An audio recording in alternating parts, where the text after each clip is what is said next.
As we know, some transfers do not work out as planned, so even though it's just a few months into the season, here are my top 10 flop signings from the summer. First off, and Lucas Torreira on his loan from Arsenal to Atletico Madrid, and he wasn't exactly unbelievable at Arsenal, and it was kind of an odd move to Atletico Madrid. Like, he's going from a team who barely scraped into the Europa League to one who has ambitions of going far in the Champions League and challenging for the La Liga title. And on top of all of this, he hasn't really played enough. Like, that's not directly his fault because they've got some brilliant players, the likes of Herrera, Koke, Saul, Marcos Llorente as well. But when he does come in, he's not really showing why he would certainly be worth a permanent transfer. Again, he is number 10 on this list because I don't think he's been absolutely horrendous, but certainly not the greatest start to life in Madrid. Into number 9 now, and I'm going with Rafinha from PSG. Finally, he left Barcelona on a permanent deal, €3.5 million, and well, he's literally come in just to be a bit of a backup. The thing is, Rafinha, when he's fit, when he's firing, there's some insane talent in there. Like, it's no wonder Barcelona have held on to him for so long, and he's made a fair few appearances for Barca as well. But having said that, it's clear that he is only, especially at PSG, going to be a backup. When all the fit players are there, when Neymar's doing brilliant, Mbappe, Di Maria, he kind of falls into the second string team along with the likes of Draxler and a few others. It's just really not working out for him in his career, and I don't think that PSG is the right step. Since moving to the French capital, yeah, he's filled in where need be, but nothing too spectacular. Into number 8 now, and this is something that over the last few years, you could literally say this about every single transfer window for Michy Batshuayi. He goes back to Chelsea, they sign a new player, it's clear he's not going to get any first team football, so he goes out on loan, and with the exception of that loan move to Dortmund, things just really do not work out for him. I'm starting to feel really bad for Batshuayi at this point. He's gone out on loan despite the fact that his contract runs out at the end of the season. So he's definitely not going to get a new one at Chelsea. He's moved to Crystal Palace and has failed to find the back of the net in the Premier League, and when Christian Benteke is starting ahead of you, you know things have gone wrong in your career. Now to number 7, and things are getting a little bit harsher, and it's Chris Smalling at Roma. They spent so much time and effort and eventually paid out what Manchester United wanted over the summer to bring him back to Roma after a rather successful loan spell last season. I can understand why they did it. Like I said, on loan, he was brilliant, really helped shore up the defence, but this season just hasn't been worth it. There are other players who are better than him at centre-half, and Roma haven't been that amazing altogether, but Chris Smalling especially, it just looks like when he was fighting for a contract, fighting to save his career last season, whether that be at Roma or at Manchester United, he was on form. Now that he's got one, now that he's made his move, he's just not really that good, and we're kind of seeing the Manchester United Chris Smalling, the one that they were so desperate to get rid of. Number 6, Thomas Meunier. This is a difficult one. The reason I say it is because he came in on a free transfer, but even so, without a transfer fee, he has been really poor for Dortmund. Before he signed for the German club, there were rumours that a few Premier League teams were interested in him, and why not? He was on a free transfer from PSG, he was a regular fixture in the Belgian side, and for all intents and purposes, he was a very good right back. He's gone to Dortmund, tried to slot into that right wing back role, and compared to Hakimi, obviously it's very difficult because Hakimi is a very good wing back. Compared to him though, he has been such a downgrade, it's been such a poor season, and he barely makes the team anymore. In at number 5, and it's Vedad Ibisevic. Now, over the summer, I actually had big props to him. Right, he signed a 1-year deal at Schalke where most of it was donated to charity, but just 4 months later, he's been kicked out of the team. Apparently, it's nothing to do with a training ground scuffle with assistant manager Naldo, and his contract will be terminated at the end of the year.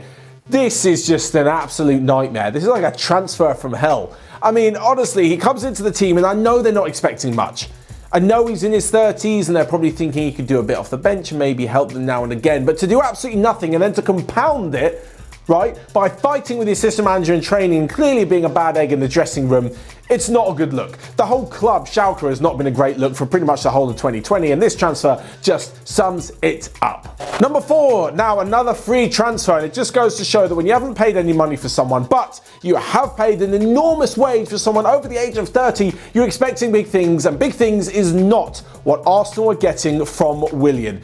Again, there were a few clubs interested in him over the summer since Chelsea let him go, but surely this has got to be almost a sign of things to come. The fact that Chelsea let him go, and I know that they did sign quite a few players to attack midfield position, the fact they wouldn't let him go on a free, the fact that he was then going to go ahead and move to Arsenal, they did pay a ridiculous amount of money per week. I just think Arsenal could have invested this money a little bit wiser. I mean, when you add Ozil into the situation as well, that's two players who are pretty much doing nothing, one on the pitch, one off the pitch, and it's causing Arsenal a hell of a lot of damage financially every single week. Somehow Willian still gets into the starting lineup, and yes, he may have flashes of brilliance, he might score the odd goal here and there, but aside from this, he's not doing well, and on top of that, he's also blocking the potential route to the first team for any other youngsters. Arsenal got some exciting young talents, especially Reece Nelson on that right-hand side. I'm not saying he should definitely be given a chance because he's going to set the world alight, but surely giving him more game time ahead of a failing Willian who's getting, as we say, into his mid-30s probably would be a better idea for Mikel Arteta. Number 3 now, and Leeds fans, you're going to hate me for this one, Rodrigo Moreno. He came in with a big price tag of 30 million. That's massive for Leeds, breaking their transfer record.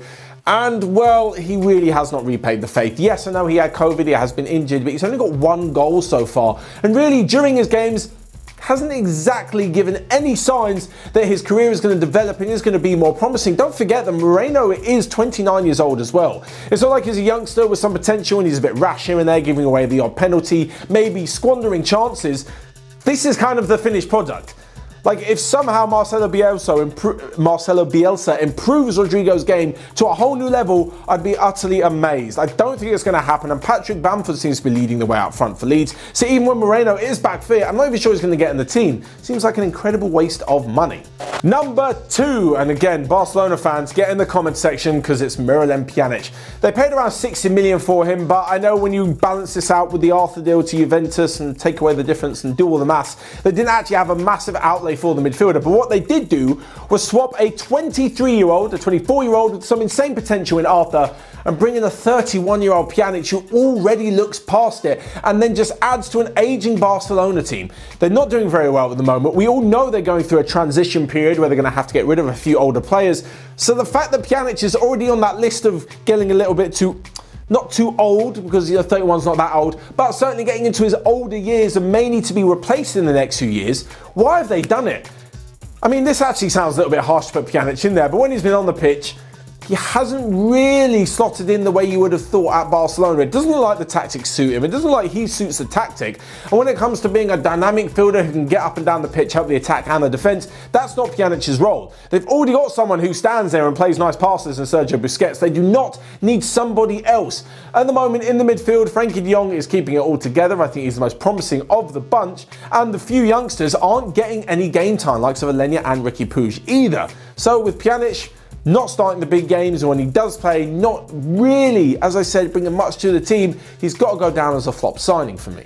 Lastly, but not least, number 1 on this list is Victor Osimhen, and you guys know exactly why I'm putting him at number 1, because he cost 70 million euros. He had a great season at Lille, I get that, but Napoli to go and spend 70 million on him and give him a ridiculous contract, what was it, like 6 years, 7 years?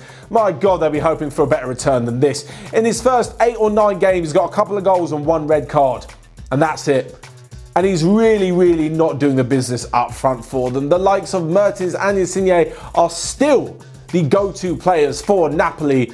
And yeah, Victor Osimhen has really got some work to do to turn things around. Like I said before, he's still young, so it's fine. He can go on and be a great player for Napoli, but certainly based off the first few months, they really have not seen probably anything more than 5 million euros worth of payment in what he has produced on the field. As I mentioned before, that is an incredible amount of money for someone who's really not producing the goods. So there you have it, my top 10 transfer flops from the opening half of the season. You guys let me know yours in the comment section down below and who you disagree with on this list. But until next time, I will see you guys later.